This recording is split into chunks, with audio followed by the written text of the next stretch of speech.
Everyone, welcome back to your favourite channel बटने रहिए। मैं दिव्या कवात्रा, आपकी होस्ट एंड दोस्त, आपकी एजुकेटर। एक बार फिर से आप सभी का बटने रहिए इसके वर्ल्ड ज्योग्राफी यानी कि विश्व भूगोल के कोर्स में स्वागत करती हूँ। आई रियली होप आप सभी अच्छे हैं, बेहतरीन हैं और बहुत अच्छे से पढ़ाई कर रहे हैं, right? Okay, very good very good very good. चलिए आइए तो बात करते हैं हमारे आज के लेक्चर की। विश्व भूगोल का आज का लेक्चर नंबर 5, जिसमें हम कंटिन्यू करने वाले हैं हमारी सीरीज जो अभी तक चल रही थी सोलर सिस्टम यानी कि सौर मंडल की। ऑलराइट, हम इसको कंटिन्यू करेंगे, ग्रह पढ़ेंगे सारे और बहुत ही डिटेल से इसको सारे सिस्टम को देखेंगे।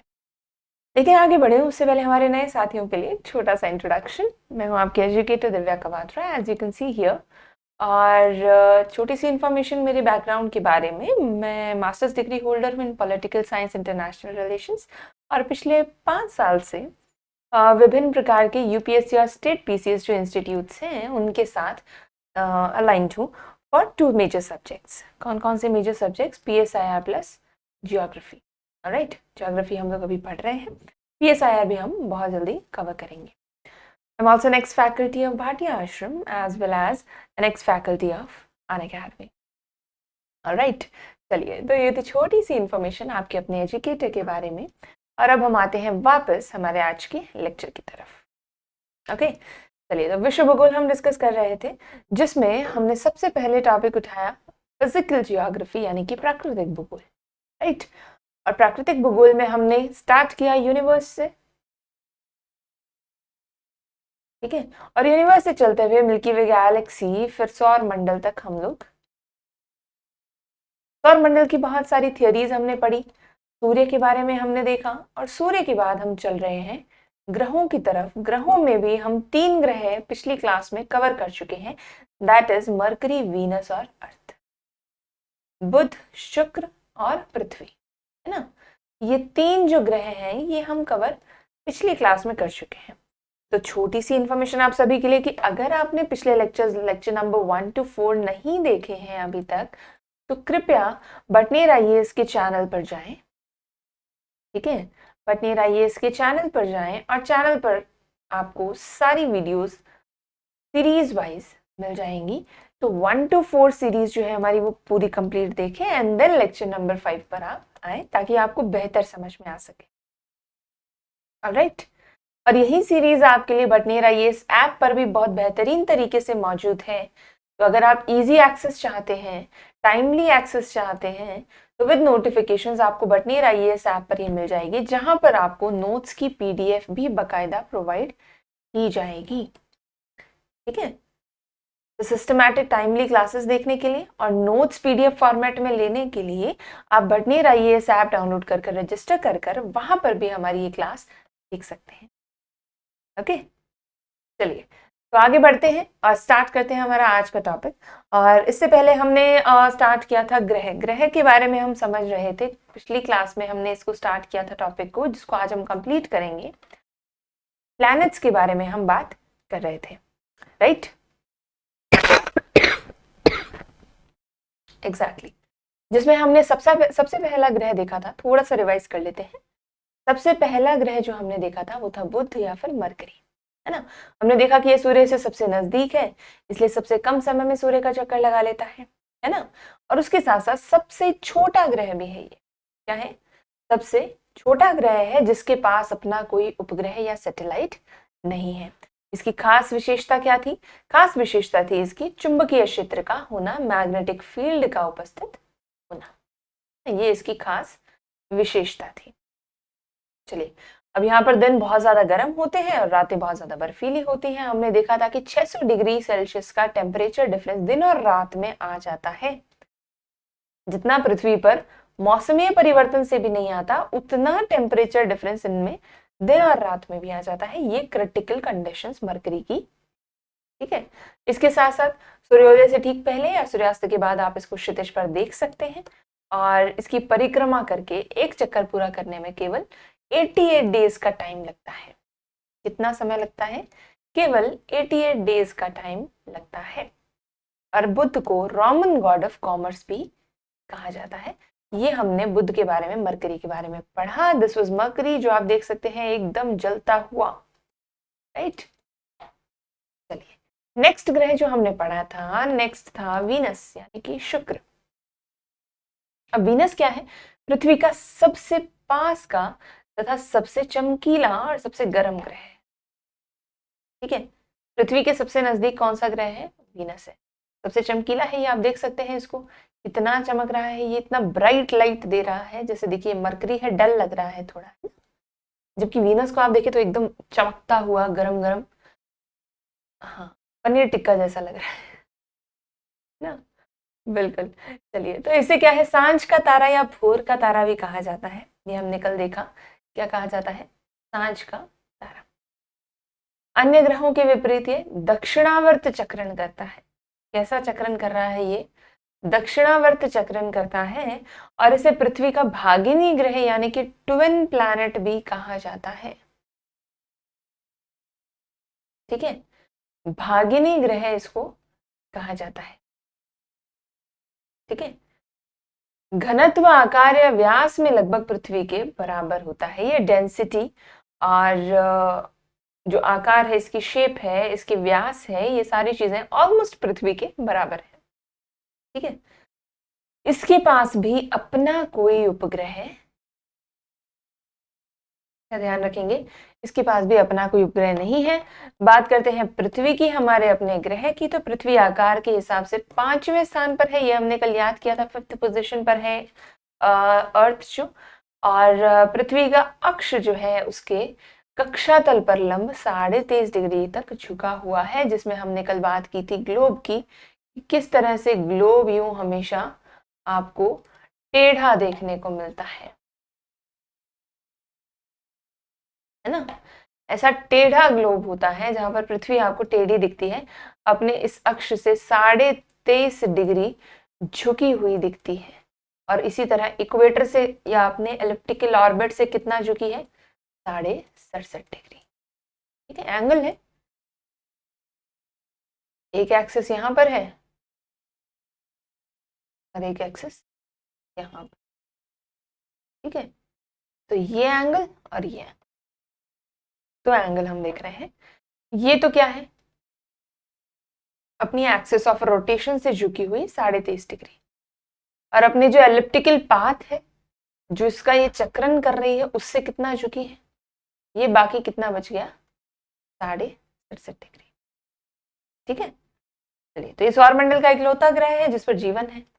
एकमात्र उपग्रह है इसके पास, जो कि हम जिसको क्या कहते हैं? चंद्रमा कहते हैं, मून कहते हैं। ठीक है, हाँ, इसका विषुवतीय व्यास कितना है? 12756 किलोमीटर, और ध्रुवीय व्यास कितना है? 12714 किलोमीटर। से हमने कल भी बात की थी कि पृथ्वी गोल ना होकर अंडाकार शेप में है। कैसे शेप में है? एलिप्टिकल शेप में है, अंडाकार शेप में है, गोल नहीं है एग्जैक्टली। इसलिए जो इसकी रेडियस है वो डिफरेंट होती है।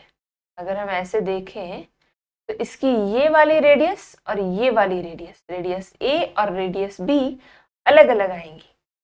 ठीक है, क्योंकि ये अंडाकार है, ध्रुवों की तरफ थोड़ी ज्यादा फैली है। ठीक है, और यहां से जो बल्ज है वो बहुत ज्यादा बढ़ जाता है। आपने देखा होगा, अंडे को देखें अगर, तो यहां से तो संकरा होता है, एकदम बहुत ज्यादा चौड़ा हो जाता है जब हम सेंटर पर आते हैं। तो विषुवतीय व्यास यानी कि ए विल बी ग्रेटर दैन। ठीक है, चलिए, कभी अपने अक्ष पर पश्चिम से पूर्व की दिशा में घूमती, कौन सा? West to east. किस गति से घूम रही है? 1610 किलोमीटर प्रति घंटा की चाल से घूम रही है। 23 घंटे 56 मिनट 4 सेकंड का इसको समय लगता है इसको पूरा करने में। और हमने देखा किस प्रकार एक दिन बच जाता है, प्रत्येक 4 वर्ष में एक दिन निकल कर आता है, जो लीप ईयर का निर्माण करता है ना। चलिए, फिर हमने देखा कि पृथ्वी सूर्य की एक परिक्रमा पूरी करने में कितना समय लेती है? 365 दिन 5 घंटे 48 मिनट 46 सेकेंड। ठीक है, चलिए, अब ये जो समय अवधि के दौरान परिक्रमा पूरी करने के लिए पृथ्वी का मध्य वेग जो है वो कितना रहता है? कितनी वेलोसिटी से चलती है? 29.8 किलोमीटर प्रति सेकेंड, राउंड अप करें तो 30 किलोमीटर सेकेंड। ठीक है, अब सूर्य की चारों ओर परिक्रमा करी जा रही है वार्षिक रूप से। ऋतु परिवर्तन दिन और रात इन्हीं की वजह से होते हैं और अर्थ को ब्लू प्लैनेट भी कहा जाता है। ये है हमारा ब्लू प्लैनेट यानी अर्थ। सही है। चलो, तो अर्थ तक कल हमने देख लिया था। ये थोड़ा सा रिवीजन था ताकि आपको याद आ जाए कल हमने क्या क्या पढ़ा था और किस तरह से उसको कवर करना है। राइट, चलिए तो अब बात करते हैं नेक्स्ट हमारे टॉपिक की। आज का जो नेक्स्ट ग्रह है हमारा 4 नंबर जो ग्रह है, आंतरिक ग्रहों का आखिरी ग्रह है। 2 ग्रह देखे थे हमने, आंतरिक और बाह्य, है ना। आंतरिक में मरकरी, वीनस, अर्थ और Mars. Jupiter, Saturn, Uranus, Neptune थे बाह्य ग्रह। तो मरकरी, वीनस, अर्थ हमने पढ़ लिया था। अब हम पढ़ रहे हैं मार्स यानी कि मंगल को। ये आंतरिक ग्रहों का आखिरी ग्रह है, ठीक है। इसे हम लाल ग्रह भी कहते हैं, रेड प्लैनेट कहा जाता है। जिस तरह से पृथ्वी को ब्लू प्लैनेट कहा जाता है, इसे क्या कहा जाता है, रेड प्लैनेट कहा जाता है, क्योंकि इसका रंग लाल प्रतीत होता है, क्योंकि यहाँ पर आयरन ऑक्साइड बहुत ज्यादा मात्रा में पाई जाती है, ठीक है।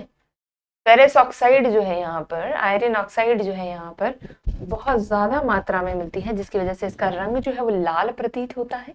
जैसे पानी की अत्यधिक उपलब्धता की वजह से पृथ्वी का रंग नीला पड़ता है ना, वैसे ही ये क्या है, रेड प्लैनेट है। अब यहाँ पर पृथ्वी के समान 2 ध्रुव हैं और इसका कक्षातली 25 डिग्री के कोण पर झुका है। जैसे पृथ्वी 23.5 डिग्री पर है, झुकी हुई है, वैसे ये मार्स या मंगल जो है कितने कक्ष पर झुका है, 25 डिग्री पर झुका है, जिसके कारण ये पृथ्वी के समान ऋतु परिवर्तन दिखाता है। ऑलमोस्ट सिमिलर ऋतु परिवर्तन मार्स पर देखे जाते हैं जैसे कि पृथ्वी पर, ठीक है। एग्जैक्टली। अब दिन का मान जो है, एक दिन कितना होता है, अक्ष पर झुकाव कितना है, ये सब चीजें पृथ्वी के समान है।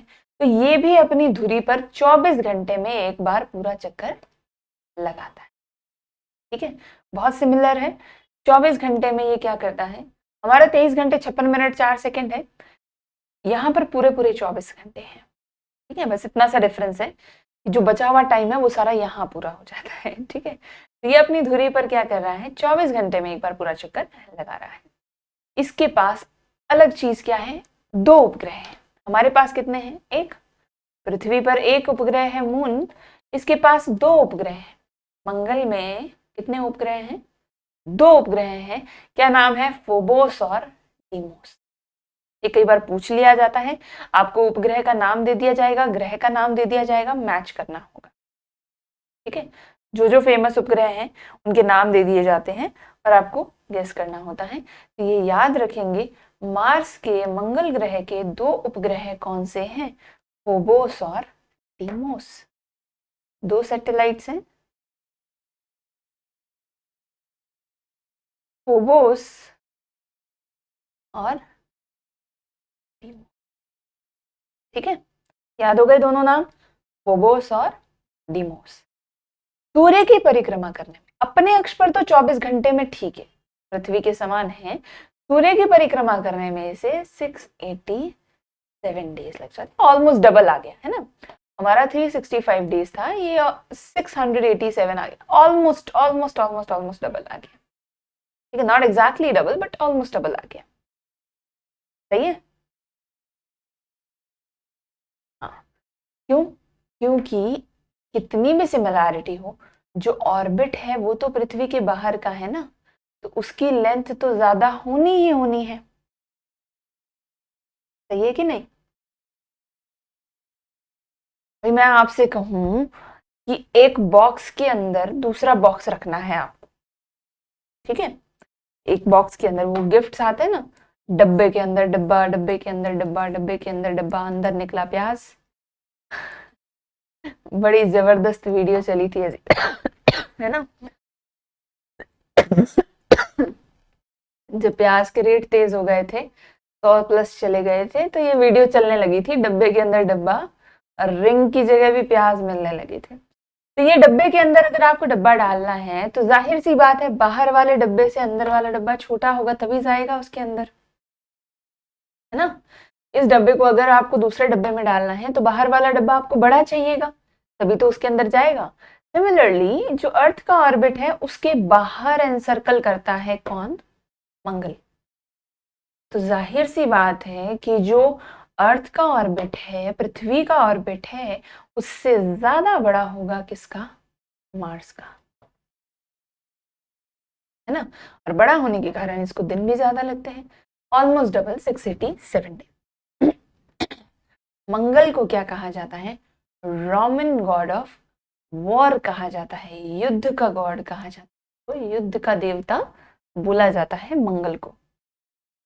ठीक है, तो कहा जाता है ना जब क्या हो रहा होता है, सब कुछ उथल पुथल हो रहा होता है, रिश्ते खराब हो रहे होते हैं, लड़ाइयाँ हो रही होती हैं, आप हर तरफ से जो क्या है अपने साथियों को खो देते हैं, तो आपके एस्ट्रोलॉजिस्ट क्या कहेंगे? मंगल भारी हो गया भैया, है ना। रोमन गॉड ऑफ वॉर, ये कैसे आता है कि this is God of war. War का गॉड जब आपके सर पर बैठा है तो जाहिर सी बात है कि आप लड़ेंगे। लड़ेंगे तो रिश्ते खराब भी होंगे। सेंस ऑफ लॉजिक याद रखने के लिए, जरूरी नहीं है इन सब में मानना आपको। और रोमन गॉड ऑफ वॉर किसको कहा जाता है? मार्स को कहा जाता है। ठीक है, अब सौर मंडल का सबसे बड़ा ज्वालामुखी जो है, सबसे बड़ा वॉल्केनो किसका? पूरे के पूरे सौर मंडल का, सोलर सिस्टम का सबसे बड़ा ज्वालामुखी जो है, सबसे बड़ा वॉल्केनो जो है, ओलिपस मेसी। ओलिपस मेसी नाम याद रखना है आपको प्रीलिम्स के लिए। सौर मंडल का सबसे बड़ा ज्वालामुखी कौन सा है? Olympus Messi. याद हुआ? नाम नोट कर लेंगे, बहुत अच्छे से नोट कर लेंगे इसको, star star star star star लगा देना और नोट डाल के अलग से डब्बे में डाल देना, ताकि आप जब भी रिवाइज करें आपको पता रहे कि इसको अच्छे से रिवाइज करना है।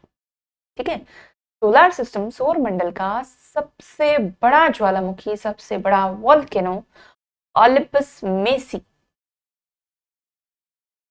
ठीक है, और सौर मंडल का सबसे ऊंचा पर्वत, हम माउंट एवरेस्ट की बात करते हैं, हम किलिमंजारो की बात करते हैं, हम इतने सारे एंडीज पर्वत श्रेणी की बात करते हैं, लेकिन ये सब पृथ्वी पर लोकेटेड है।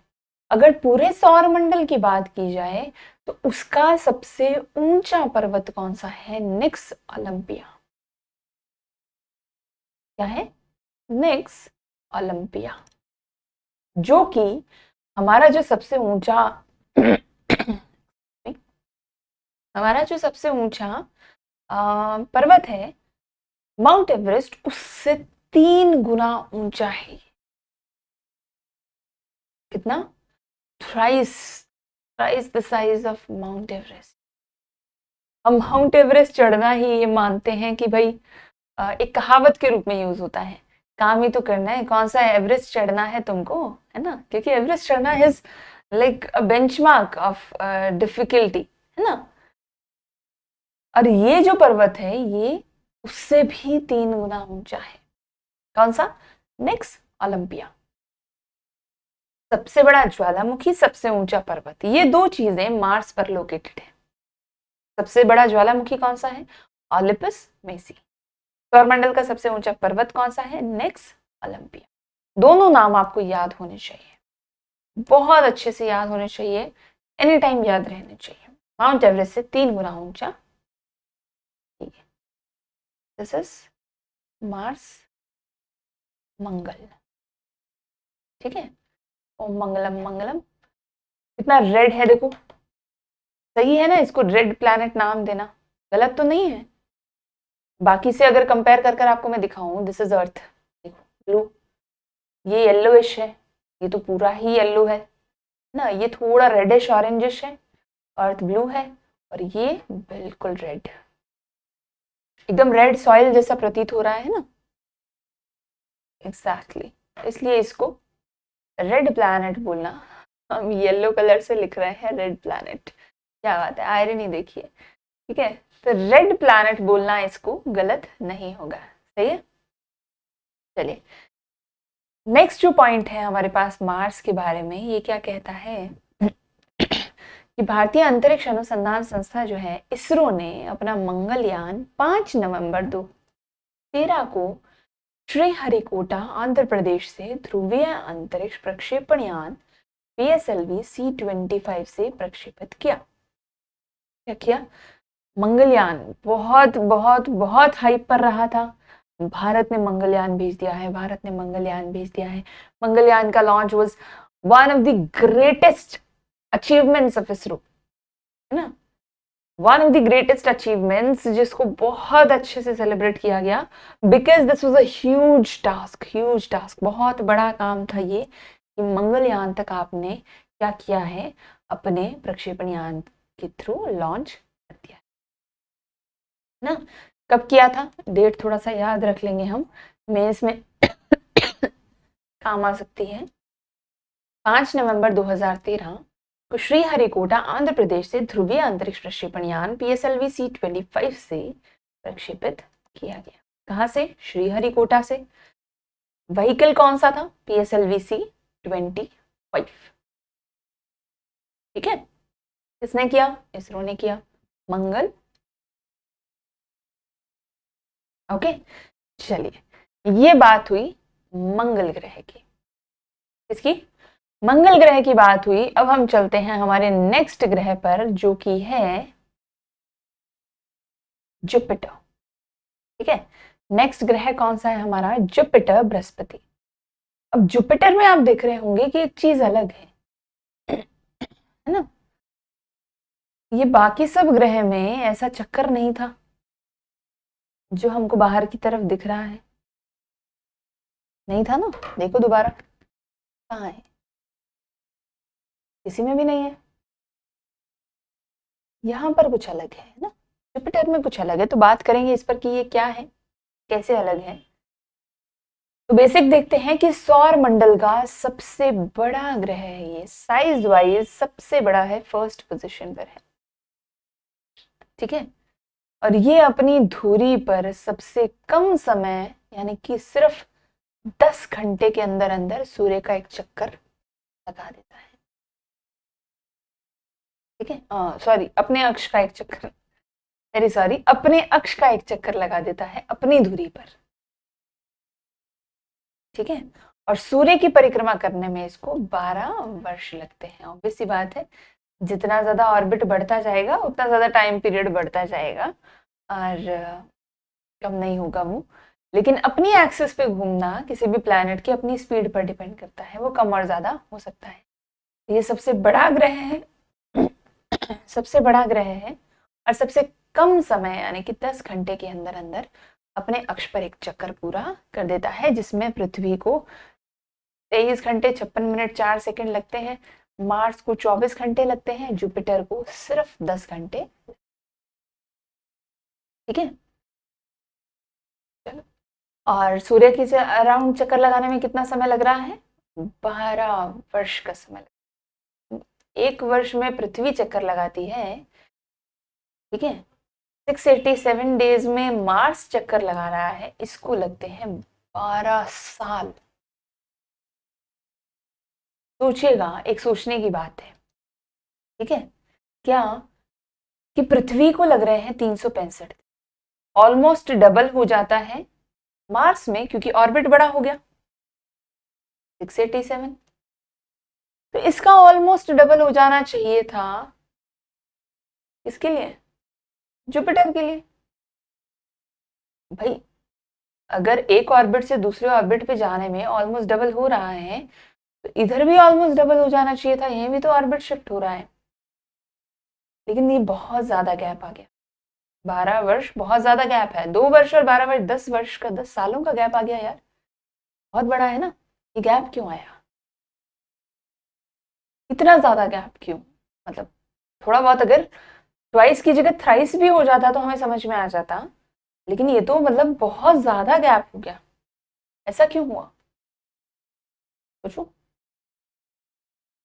ऑर्बिट का साइज बड़ा है, जितना ऑर्बिट का साइज बड़ा होगा उतना ज्यादा समय लगेगा। डन, ऑर्बिट का साइज बड़ा है, बट इतना गैप कैसे ऑर्बिट साइज में, इतना गैप कैसे? एक ऑर्बिट है, उसे जस्ट अगला ही तो नेक्स्ट ऑर्बिट होगा, कितनी दूर हो सकता है? लिमिटेड गैप है ना। अगर हम बेल्ट्स के बीच में देखें तो लिमिटेड गैप है, कितना दूर हो सकता है? इसमें क्या है, एक ट्विस्ट है। ट्विस्ट क्या है? अब हम आएंगे, हमारा जो सोलर सिस्टम का पहला दिन था उसमें मैंने एक कॉन्सेप्ट छोड़ा था, अगर आपको याद हो तो, और ये कहा था आपसे कि आंतरिक और बाह्य ग्रहों को पृथक करने के लिए एक बेल्ट होती है। एक बेल्ट है जो इन दोनों को अलग कर रही है। हमने तो डिवाइड किया ही है, बट एक बेल्ट भी है जो इनको अलग करती है बीच में से। याद आ रहा है ना? इनर और आउटर प्लैनेट्स की पहले 4 और आखिरी 4 प्लैनेट्स के बीच में डिवाइड करने के लिए एक बेल्ट है, ऐसा मैंने आपसे कहा था, जो कि मैंने कहा था कि हम जब ग्रह पढ़ेंगे तब आपको समझाऊंगी। तो जुपिटर का ऑर्बिट इतना ज्यादा बड़ा हो जाने का कारण क्या है? कि गैप बहुत ज्यादा है और बहुत दूरी के बाद इसका ऑर्बिट बनता है। उस गैप में क्या है फिर, ऐसा क्या है कि इतना ज्यादा गैप हो गया, जुपिटर और पास में क्यों नहीं आया? क्योंकि जो 4 आंतरिक ग्रह हैं इनके बाद हमको मिलता है क्या, एक बेल्ट। कौन सा बेल्ट? एस्टेरॉइड्स का बेल्ट। ठीक है, एस्टेरॉइड्स क्या है, कैसे ये बेल्ट है, क्या होता है इस बेल्ट में, ये सब हम ग्रह पूरे करने के बाद समझेंगे। लेकिन अभी के लिए आप इतना समझें कि जुपिटर का ऑर्बिट इतना बड़ा कैसे हो गया। क्योंकि क्या हो रहा है कि एक यहां पर क्या हो रहा है, ऑर्बिट बन रहा है मार्स का। फिर हमारे पास क्या हो रहा है, एक बेल्ट आ रही है एस्टेरॉइड्स की। उसके बाद जाकर क्या हो रहा है, जुपिटर की बेल्ट रही। दिख रहे हैं आप? ऑलमोस्ट डबल गैप जो है वो आ जाता है, जिसकी वजह से जुपिटर का ऑर्बिट बहुत ज्यादा बड़ा हो जाता है और इसलिए उसको 12 वर्ष का समय लगता है, जो कि कंपैरेटिवली आंतरिक ग्रहों से बहुत ज्यादा। समझ में आया कॉन्सेप्ट? इस बेल्ट की मौजूदगी की वजह से जो दूरी है बेल्ट्स के बीच में मार्स और जुपिटर की, वो बहुत ज्यादा बढ़ जाती है।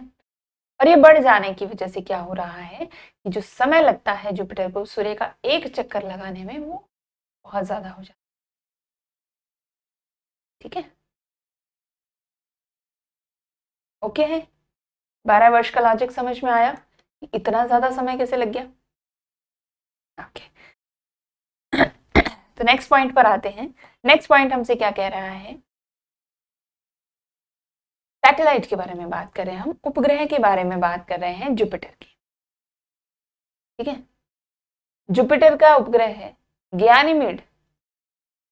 गैनीमेड यानी कि सभी उपग्रहों में सबसे बड़ा है और इसका रंग कैसा है, पीला है। गैनीमेड या फिर गायनेमाइड कहते हैं इसको, अगर इंग्लिश में देखा जाए तो गायनेमाइड कहा जाता है इसको। गैनीमेड कह सकते हैं आप, या गायनेमाइड कह सकते हैं। सभी उपग्रहों में सबसे बड़ा है, प्लैनेट भी सबसे बड़ा है और इसका उपग्रह भी सबसे बड़ा है, ये ध्यान रखिएगा। गायनेमेड जो कि पीले रंग का प्रतीत होता है। ठीक है, चलिए, ये बात हुई उपग्रह की। और बृहस्पति का जो द्रव्यमान है पृथ्वी का लगभग 318 गुना है। कितना? 318 टाइम्स ऑफ अर्थ। क्या? बृहस्पति का द्रव्यमान। ज्यादा डेटा आपको याद नहीं करना है, बस एक आइडिया रखना है कि इसकी विशालता कितनी है। ठीक है, अब आता है सबसे इंपॉर्टेंट पॉइंट हमारा, कि ये जो आप रिंग लाइक स्ट्रक्चर देख रहे हैं, जो हमने किसी और प्लैनेट में नहीं देखी, क्या है? चारों ओर इसके एक धुंधला छल्ला मिलता है। ये क्या है, आसपास के डस्ट पार्टिकल, जो छोटे पिंड मिलकर क्या कर रहे हैं, धूल के कण मिलकर इसके अराउंड एक ऑरोरा क्रिएट कर रहे हैं। हाँ, अब ये जो ऑरोरा है ये क्या करता है, एक रिंग लाइक इमेज दे देता है। ये जो रिंग लाइक इमेज है यही हमको यहाँ क्या है, जुपिटर की रिंग बनती है। ठीक है, ये सभी प्लैनेट्स के पास नहीं है, कुछ ही प्लैनेट्स के पास है, जिनमें से एक है जुपिटर, और कौन से हैं वो आगे हम, ठीक है। तो सबसे पहला प्लैनेट जिसके पास रिंग है वो कौन है, जुपिटर।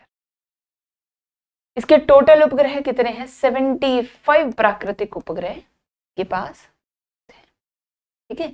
कितने, 75 नेचुरल सैटेलाइट्स हैं इसके पास। चलो नेक्स्ट ग्रह की तरफ बढ़ते हैं हम लोग।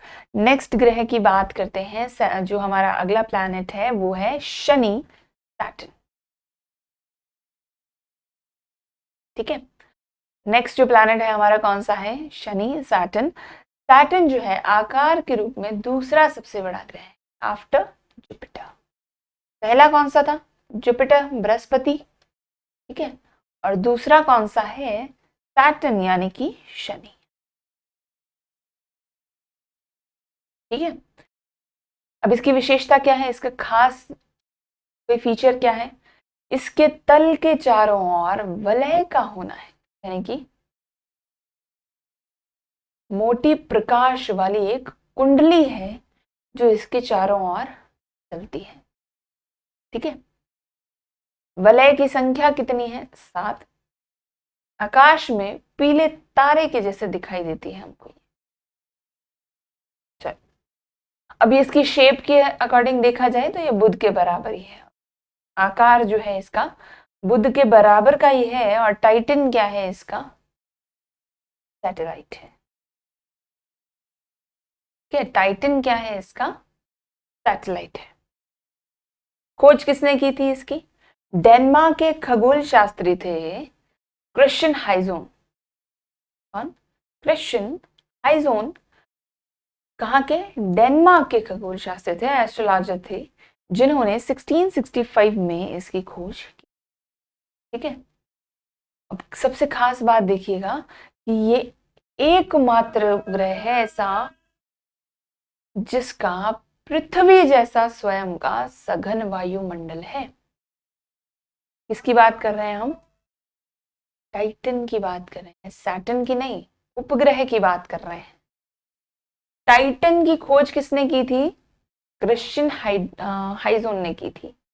ठीक है, थोड़ा सा क्या है यहाँ पर हेडिंग के रूप में यूज होना चाहिए था टाइटन, ऊपर चला गया।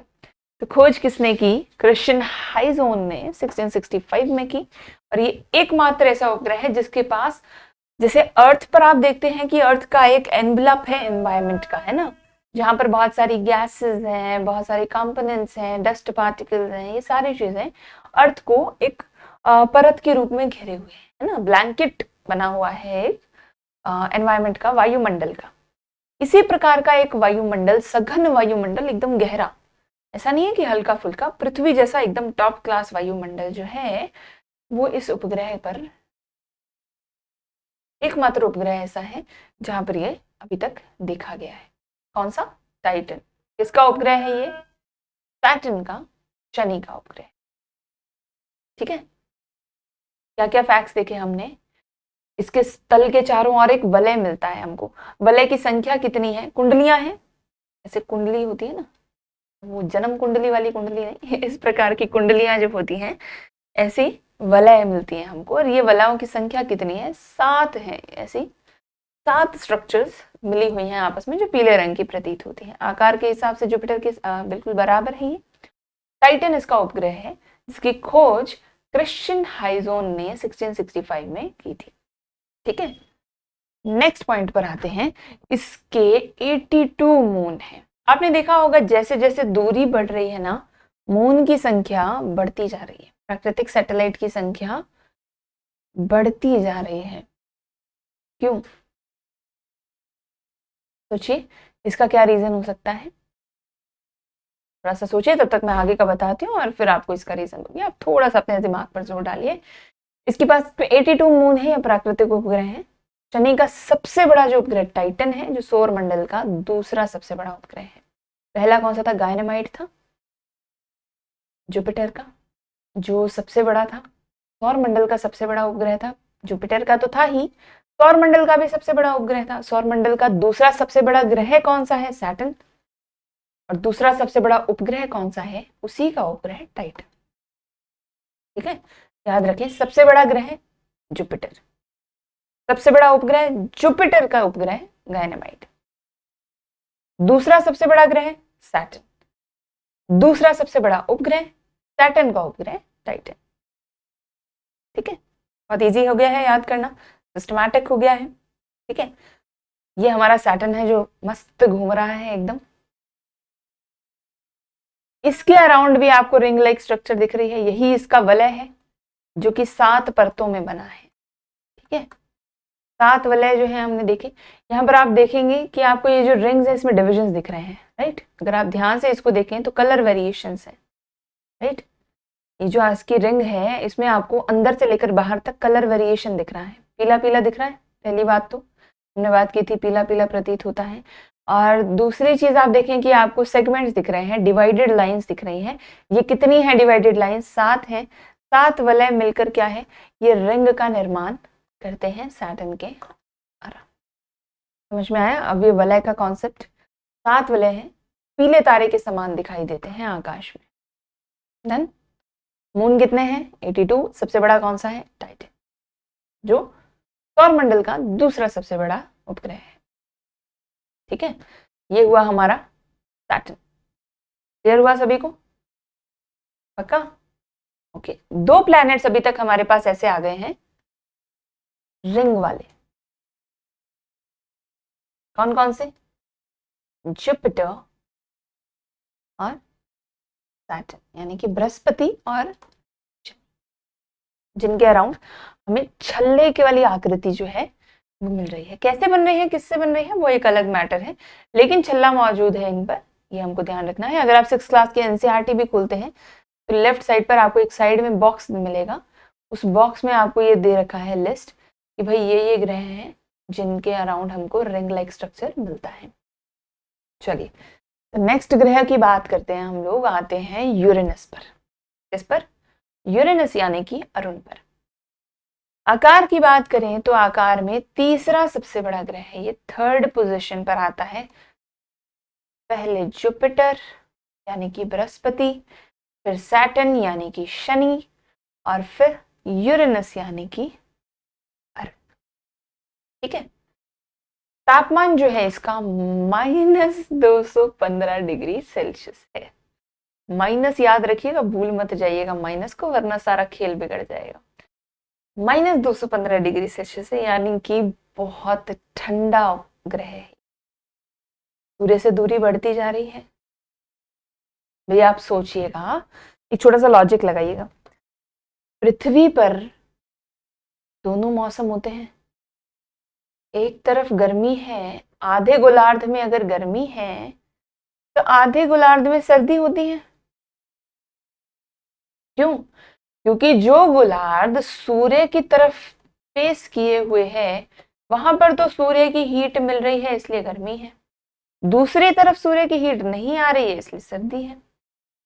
जबकि ये तो इतने पास है सूर्य के, तो भी अगर सूर्य से मुख ओढ़ दिया जाए तो सर्दी आ जाती है, ठंड पड़ जाती है, सूर्य की किरणें बहुत कम हो जाती हैं। तो सोचिए, इतनी दूरी बढ़ा दी जाए तो क्या हो? तो जाहिर सी बात है, -215 डिग्री पर तो आएंगे ही, है ना। समझ रहे हो? दूरी इस तरह से प्रभावित करती है। कितना? -215 डिग्री सेल्सियस का यहाँ पर तापमान जो है देखने मिलता है। ठीक है, इसके चारों ओर कितने वलय हैं? 9। शनि में कितने थे? 7। यूरेनस में कितने हैं? 9, यानी कि रिंग वाला अगला प्लैनेट आ गया। ठीक है, इसके 5 वलयों को बकायदा नाम दिया गया है। ठीक है, 9 में से पहले 5 जो वलय हैं उनको बकायदा नाम दिया गया है, अल्फा, बीटा, गामा, डेल्टा, बहुत common, alpha beta gamma delta और इप्सिलॉन।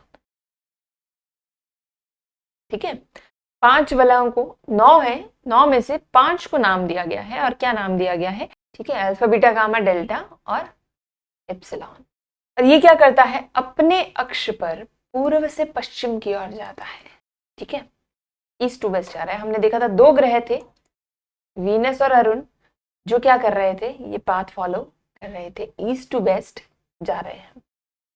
यहाँ सूर्योदय पश्चिम से होगा, सूर्यास्त पूर्व में होगा। बड़ा अजीब लगता है सुनने में, है ना?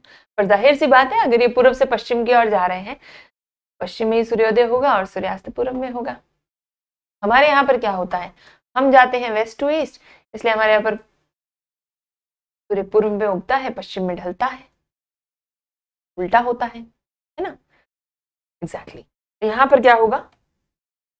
पश्चिम में तो क्या होगा? उदय, और सूर्यास्त होगा पूर्व। अब इसके सभी के सभी ग्रह भी पृथ्वी की विपरीत दिशा में परिभ्रमण करते हैं। ठीक है, यानी कि इसके जितने उपग्रह हैं वो भी पृथ्वी के विपरीत दिशा में भ्रमण करते हैं। ठीक है, ये अपनी धुरी पर सूर्य की ओर इतना झुका हुआ है, मतलब अपनी एक्सिस पर, जैसे पृथ्वी कितनी झुकी थी? 23.5 डिग्री देखा था हमने कि भाई ये एक्सिस होनी चाहिए थी, जबकि ये एक्सिस बन गई है। तो ये इतना 23.5 डिग्री का हमने झुकाव देखा था। लेकिन अगर यूरेनस की बात करें तो ये अपनी एक्सिस पर इतना ज्यादा झुका हुआ है कि इसे लेटा हुआ ग्रह कहा जाता है। ठीक है, भाई अगर ये ऐसे होना चाहिए था तो ये ऐसे है, समझ रहे हैं? ये आपको रिंग्स दिख रही हैं। सामान्य तौर पर अगर ग्रहों को देखें हम, तो रिंग कैसे है? ऐसे होनी चाहिए। इसकी कैसी है? ऐसी है। समझ पा रहे हो? भाई ये इसको देखो, इसकी रिंग देखो, और फिर हमारे यूरेनस की रिंग देखो। ये तो ऐसे था, ये यूरेनस ऐसे खड़ा है। इसको क्या कहते हैं? लेटा हुआ ग्रह कहा जाता है। ठीक है, बहुत ज्यादा झुका हुआ ये अपनी अक्ष पर। ऑलराइट, और यहाँ पर आपको सभी ग्रह दिख जाएंगे। ये हमारा मरकरी है, वीनस, अर्थ, छोटा सा मार्स, ये जुपिटर जिसकी रिंग भी आपको हल्की हल्की दिखाई दे रही है, सैटर्न, यूरेनस। चलो, अब इसका जो सबसे बड़ा उपग्रह है वो, उसका नाम क्या है? टाइटेनिया। टाइटन किसका था? सैटर्न का। शनि का टाइटन था, और यूरेनस का टाइटेनिया है। ठीक है, चलो, अब इसे क्या कहा जाता है? बगल में ग्रह भी कहा जाता है। ठीक है, क्या कहा जाता है? बगल में ग्रह भी कहा जाता है, क्योंकि अपनी तरफ ही घूमेगा। वैसे लेटा है तो जाहिर सी बात है अपनी तरफ ही घूमेगा। भाई कैसे भी घूमे, अगर ऐसे लेट कर घूमेगा तो जाहिर सी बात है कि अपने ही एक्सिस पर, अपने ही अंदर घूमता जाएगा। इसलिए इसको बगल में ग्रह भी कहा जाता है। ठीक है, बड़ा यूनिक सा फीचर है ना। बेचारा झुकता झुकता झुकता झुकता पूरा ही झुक गया। ठीक है, ये है हमारा प्यारा सा यूरेनस। समझ में आया? पक्का? एक्सिस देख लो। ठीक है, पूर्व से पश्चिम की ओर दिशा है। टाइटेनिया सबसे बड़ा उपग्रह है, बगल में ग्रह है, लेटा हुआ ग्रह, कुछ ऐसे नाम इसको दिए गए हैं। ठीक है, ये पूरे सौर मंडल से कंपेयर करके हमने आपको दिखा दिया है।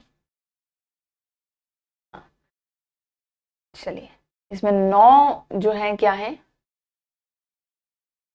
वलय हैं, जिसमें से 5 को नाम दिया गया है अल्फा बीटा गामा डेल्टा और इप्सिलॉन।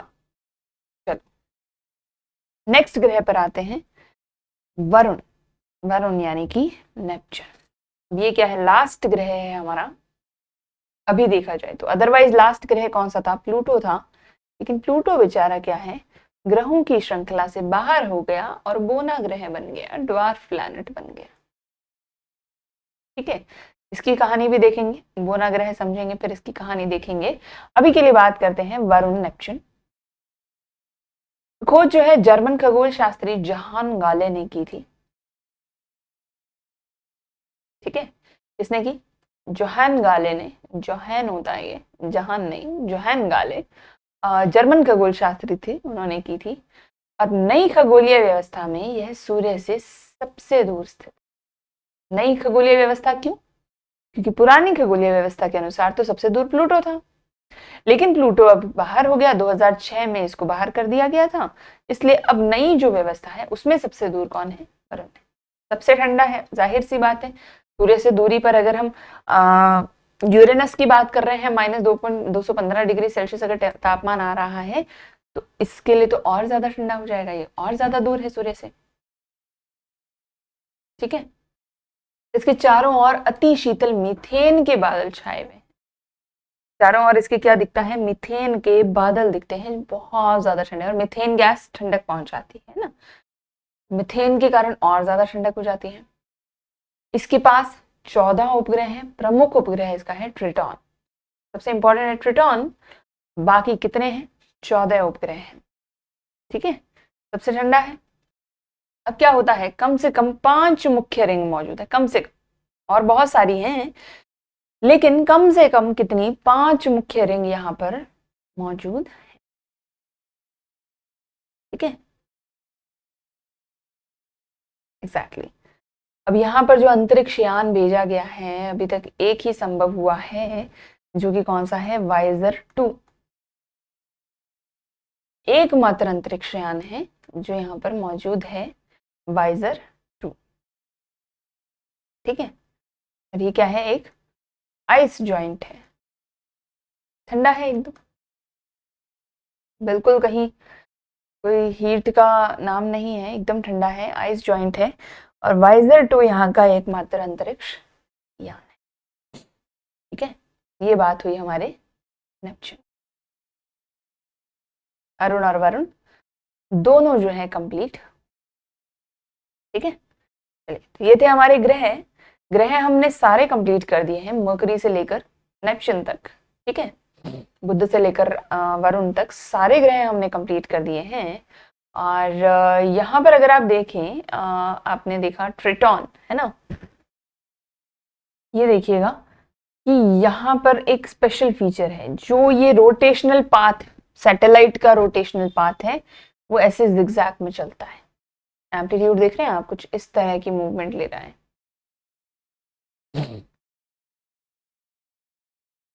ठीक है, तो ये स्पेशल फीचर है, इसका सैटेलाइट सीधा एक ऑर्बिट में चक्कर ना लगाकर दूसरा जो सैटेलाइट है उसके ऑर्बिट में ऐसे जिगजैग फॉर्मेट में है। ओके, चलिए, तो ये थे हमारे सारे ग्रह, जिसमें हमने टॉपिक्स देखे फ्रॉम बुध, मरकरी से लेकर हमने कहाँ तक देखा? वरुण तक। ये जो नेपच्यून है हमारा, वहां तक सारे ग्रह 8 के 8 हमने डिस्कस किए। 4 इनर प्लैनेट, 4 आउटर प्लैनेट, बीच में एक एस्टेरॉइड बेल्ट। ठीक है, इसके बारे में अभी हम बात करेंगे। तो ये थे हमारे ग्रह। आई रियली होप आप सभी ने नोट कर लिया होगा, शॉर्ट नोट्स बना दिए होंगे। हमने बहुत कोशिश की है कि सारे पॉइंट्स इनमें पॉइंट वाइज कवर कर दिए जाएं, ताकि सारी डिटेल प्लैनेट्स यहाँ पर कवर हो जाए। ठीक है, चलिए, तो आप नोट्स बना लीजिएगा, और पीडीएफ आपको इसकी बटनेर आईएएस की ऐप पर मिल जाएगी। ठीक है, अगर कुछ रह भी जाता है लिखना, तो बटनेर आईएएस के ऐप पर इसकी पीडीएफ आपको दे दी जाएगी, वहां से पीडीएफ डाउनलोड करके भी आप देख सकते हैं। ठीक है, चलिए, ओके, तो अब बात करते हैं हमारे अगले टॉपिक की। ग्रह तो हमने डिस्कस कर लिए, लेकिन ग्रहों के साथ साथ ब्रह्मांड में और बहुत सारी छोटी छोटी चीजें मौजूद हैं, है ना, और बहुत सारी छोटी छोटी चीजें मौजूद हैं, उन पर भी थोड़ा सा गौर फरमाते हैं। जैसे उपग्रह हैं, उपग्रह की बात करते हैं, तो हम देखते हैं क्या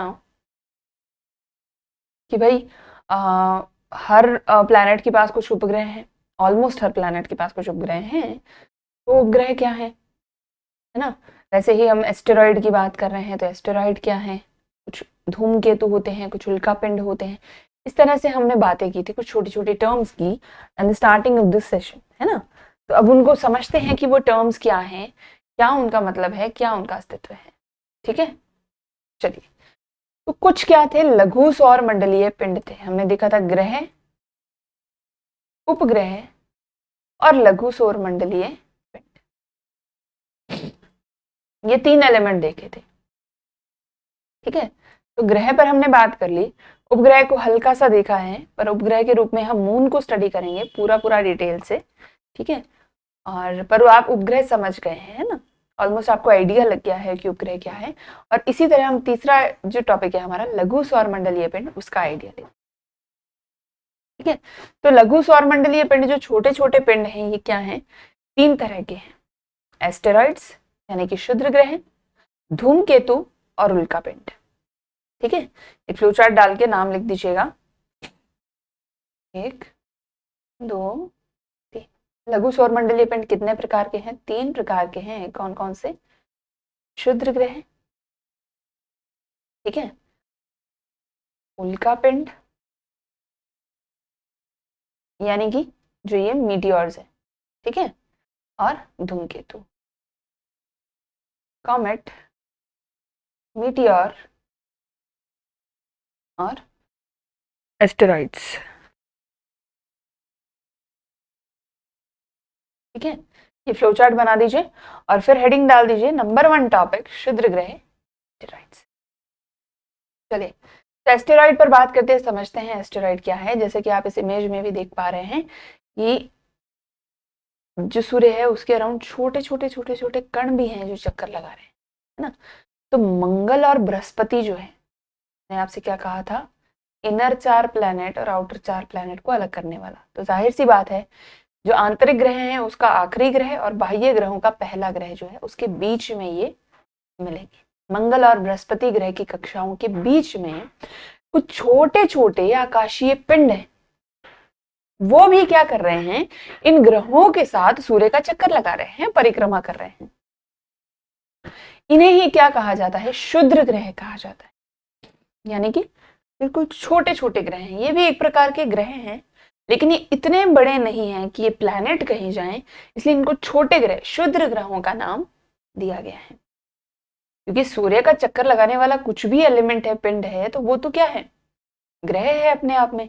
लेकिन प्लैनेट बने नहीं बने उसके लिए शर्तें थी, अब ये सब वो शर्तें पूरी नहीं करते, तो इनको किस कैटेगरी में डाल दिया गया, क्षुद्र ग्रह की कैटेगरी में डाल दिया।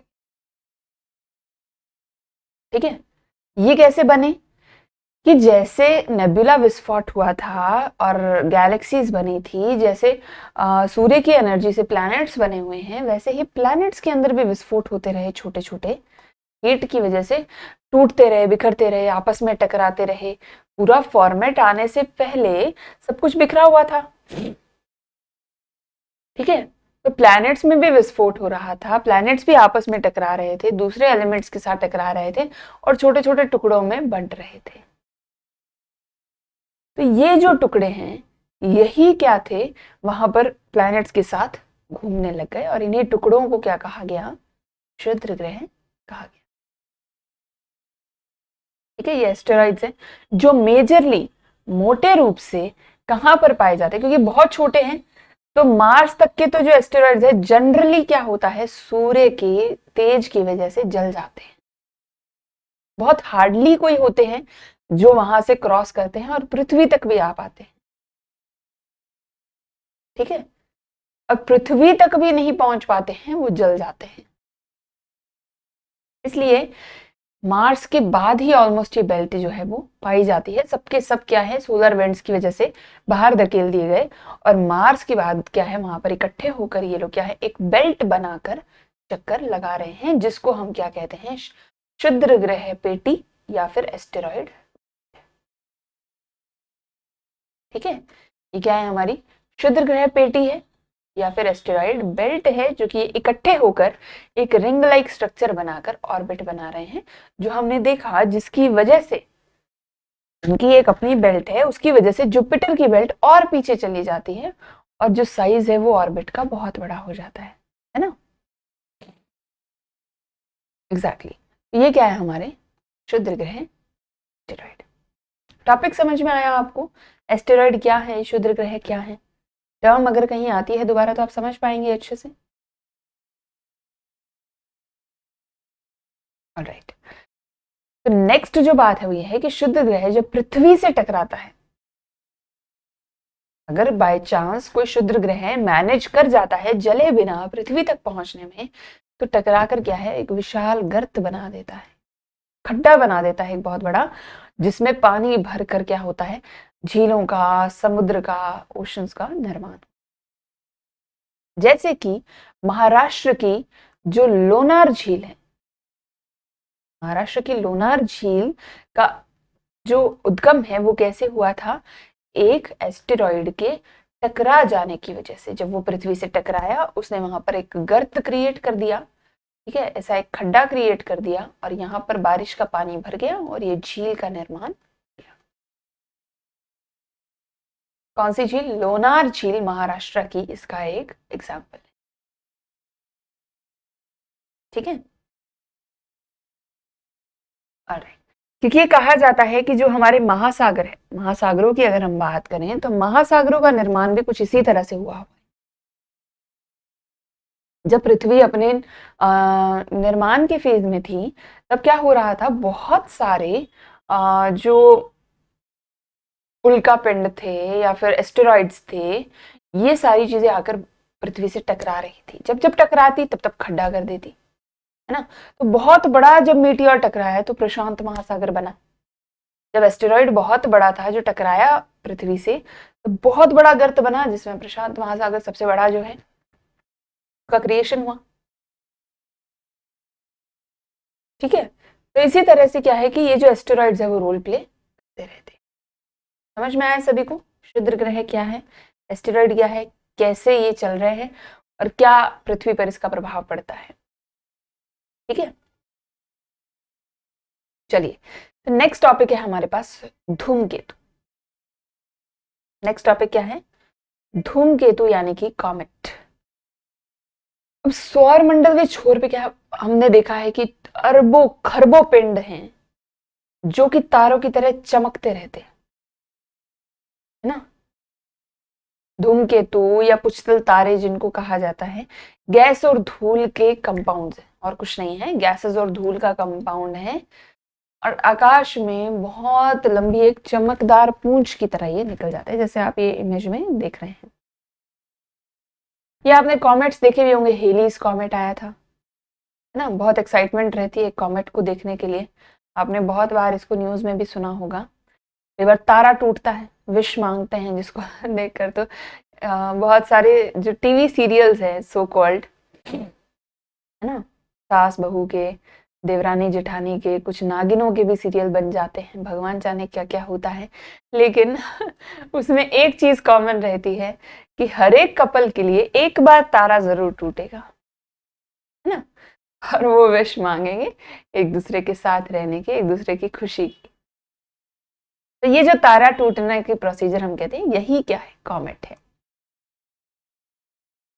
ठीक है, जब ये बहुत विशाल होता है, छोटे मोटे तारे रोज टूटते रहते हैं, जब ये बहुत विशाल होता है तारा, तो उसका जो पाथ है टूटकर कहीं पर गिरने का, वो बहुत स्पष्ट रूप से ऐसे दिखाई देता है जैसा आप इमेज में देख रहे हैं, और इसको हम क्या कहते हैं, कॉमेट कह देते हैं, यानी कि धूमकेतु। ठीक है, चलो, तो कब दिखाई देगा? सिर्फ तभी दिखाई देता है जब वो सूर्य की ओर अग्रसर होता है।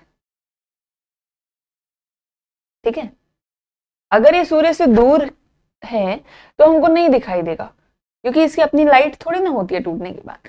लेकिन जब ये सूर्य की ओर अग्रसर होता है तो सूर्य की रोशनी इसको चमकीला बना देती है, चमकदार बना देती है, गैसेस एकदम चमकने लगती हैं इसकी। ठीक है, एग्जैक्टली। तो ये क्या है, धूमकेतु या कॉमेट, अंदर है ना। चलिए ठीक है, तो आगे बढ़ते हैं और नेक्स्ट टॉपिक देखते हैं, उल्का। अब उल्का क्या है? जब कोविड आया था तो कोविड तो चल ही रहा था इतने समय से, तब एक हवा और चल पड़ी थी कि भाई एक मीटियोर आ रहा है जो कि पृथ्वी से टकराएगा और भारी विनाश करेगा। चल रहा था ना, आप सभी ने न्यूज में सुना होगा, बहुत बार चलता है। 2012 में कहा गया था एक ऐसा पिंड आकर भारत से पृथ्वी से टकराएगा और पृथ्वी क्या है, नष्ट हो जाएगी, जीवन का अंत होने वाला है। बहुत सारे बाबाओं ने भविष्यवाणी कर दी थी लेकिन हुआ नहीं। खैर, तो अभी भी क्या था, ये बात चल रही थी कि भाई कोविड के टाइम पर भी पृथ्वी से एक मीटियोर टकराने वाला है और बहुत ज्यादा विनाशकारी होगा, लेकिन ऐसा हुआ नहीं, वो अलग बात है। क्योंकि आप इसको देख रहे हैं, ये जल रहा है, समझ पा रहे हो? एस्टेरॉइड देखे थे हमने, नहीं जल रहे थे, ये जल रहा है। जल क्यों रहा है? मैंने आपको बताया कि जब ये एस्टेरॉइड की बेल्ट क्रॉस करके अंदर आ जाता है तो मार्स तक तो, ये मंगल ग्रह तक तो फिर भी क्रॉस कर लेगा, पृथ्वी का जो वायुमंडल है, उसकी जो हीट है, वहां तक जो सन की हीट पहुंच रही है, ये मिलकर इसको जला देते हैं। पृथ्वी पर मीटियोर कभी भी साबुत नहीं पहुंचता है, वो जलता हुआ ही आएगा। हाँ, वो उसके साइज पर डिपेंड करता है कि पृथ्वी तक पहुंचने तक वो जलकर खत्म हो जाएगा या फिर वो जलता हुआ पृथ्वी पर गिर जाएगा।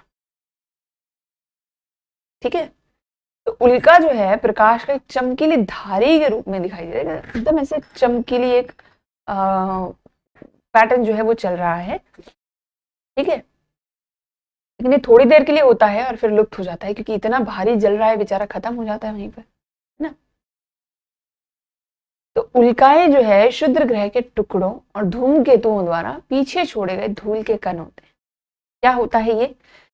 उल्का पिंड का जो रिमेन है, सॉरी, जो धूमकेतु का या फिर जो क्षुद्र ग्रह हैं, उनके जो छोटे छोटे रिमेन्स हैं, डस्ट पार्टिकल्स या गैसेस हैं, वो मिलकर ये छोटा सा कंपाउंड बनाते हैं जो कि कोशिश करता है अंदर घुसने की। ठीक है, लेकिन ये जल जाता है। एस्टेरॉइड्स और मीटियोर में ज्यादा फर्क नहीं। एस्टेरॉइड क्या है? क्षुद्र ग्रह है। क्षुद्र ग्रह का बचे हुए कण, जब वो टूट रहा है क्षुद्र ग्रह के बचे हुए कण, धूमकेतु के बचे हुए कण प्लस धूल, ये मिलकर क्या करती है? एक मीटियोर का निर्माण करती है। तो कहा जाए कि जो क्षुद्र ग्रह है और धूमकेतु है, ये जब वायुमंडल में एंटर करते हैं तो इनका नाम क्या हो जाता है? मीटियोर। जब ये वायुमंडल से बाहर हैं, हमारे मार्स की गति से बाहर हैं ये, तब इनका नाम होता है एस्टेरॉइड और धूमकेतु। सिंपल सा फैक्ट। ठीक है, जलते हुए एस्टेरॉइड्स को, जलते हुए क्षुद्र ग्रहों को ही उल्का कहा जाता है। ठीक है, मुख्य रूप से जलते हुए क्षुद्र ग्रहों को ही मीटियोर कहा जाता है। जब वो पृथ्वी के पास आते हैं, जलने लगते हैं, तब उनको नाम दे दिया जाता है मीटियोर। उससे पहले वो क्या रहते हैं? एस्टेरॉइड रहते हैं। ठीक है, ये भी ऐसा नहीं है कि कभी टकराते नहीं है या कभी गिरते नहीं है, कभी कभी जलते हुए ये पृथ्वी की सतह पर पहुंच भी जाते हैं, जिसको वैज्ञानिक यूज करते हैं इसके लिए, एस्टेरॉइड्स को स्टडी करने के लिए, क्योंकि इनका जो कंपाउंड है वो क्या है? एस्टेरॉइड ही तो है। एस्टेरॉइड से ही तो निकलकर ये यहाँ तक आए और फिर जल गए। जो इनके रिमेन होते हैं, जो बचा हुआ भाग होता है, वो हमें मदद करता है ठंडा कर कर एस्टेरॉइड की संरचनाओं को, उसके स्ट्रक्चर को, उसके कंपाउंड को स्टडी करने में। ठीक है, एस्टेरॉइड्स के बारे में जो जानकारी है हमें मेजरली इन्हीं से मिलती है। तो ऐसा नहीं है कि कभी मीटियोर पृथ्वी पर आते नहीं है, लेकिन ये जल जल कर इतने छोटे हो जाते हैं कि इनका कोई बहुत ज्यादा नुकसान नहीं होता है। ठीक है, हाँ, तो ये क्या है? मीटियोर, उल्का पिंड। राइट, ओके गाइस, ये था हमारा आज का टॉपिक, जिसमें हमने देखा ग्रह और ग्रह से जुड़े छोटे छोटे 2-3 टॉपिक्स थे। ठीक है, सौर मंडल में हमने कुछ चीजें देखी थी। सौर मंडल में हमने देखा था क्या? सूर्य, ग्रह प्लस उपग्रह और लघु पिंड। ठीक है, सूर्य पढ़ा हमने सबसे पहले, फिर हमने ग्रह और उपग्रहों को देखा, जिसमें मून पढ़ना हमारा बाकी है, जो हम कल की क्लास में देखेंगे। और उसके बाद हमने देखा, ठीक है, ये सौर मंडल के हिस्से थे जो हमने बहुत ध्यान से समझे। ग्रह उपग्रह के साथ हमने लघु पिंड में एस्टेरॉइड की बेल्ट को भी समझा, जो कि बहुत इंपॉर्टेंट टॉपिक था। और ये जनरली पूछा जाता है किन दो ग्रहों के बीच में मिलती है, मार्स और जुपिटर के बीच में मिलती है ना। तो ये सौरमंडल के 3 मुख्य टॉपिक थे जो हमने कंप्लीट किए। इसका एक छोटा सा सेगमेंट मून बाकी रह गया है, जो हम कल पढ़ेंगे डिटेल से कि कैसा उपग्रह है, क्या है, इसके लिए क्या क्या किया गया है, किस प्रकार की संरचना है, ये सारी डिटेल मून की हम अगली क्लास में देखेंगे। राइट, तो ये थी हमारी आज की क्लास, जिसमें हमने ग्रहों को कंप्लीट किया और लघु पिंड को भी कंप्लीट किया। ये 2 टॉपिक हमने आज देखे हैं, जरूर जाकर रिवाइज करें। नोट्स आपने साथ साथ बना लिए हैं। ऐप पर आपको इसकी पीडीएफ दे दी जाएगी, जल्दी से ऐप डाउनलोड कर लें जिसने नहीं की है। कौन सी ऐप? बढ़नेर आईएएस की ऐप, ठीक है। बढ़नेर आईएएस की ऐप डाउनलोड करें, वहां पर आपको नोट्स की पीडीएफ दे दी जाएगी। ऑलराइट, चलिए आज की क्लास में हमारे साथ जुड़ने के लिए बहुत बहुत धन्यवाद आप सभी का। नेक्स्ट क्लास में फिर से मुलाकात होगी आपसे नेक्स्ट टॉपिक के साथ, इसी एक्साइटमेंट के साथ। Alright, thank you everyone, have a good day, take care, bye bye.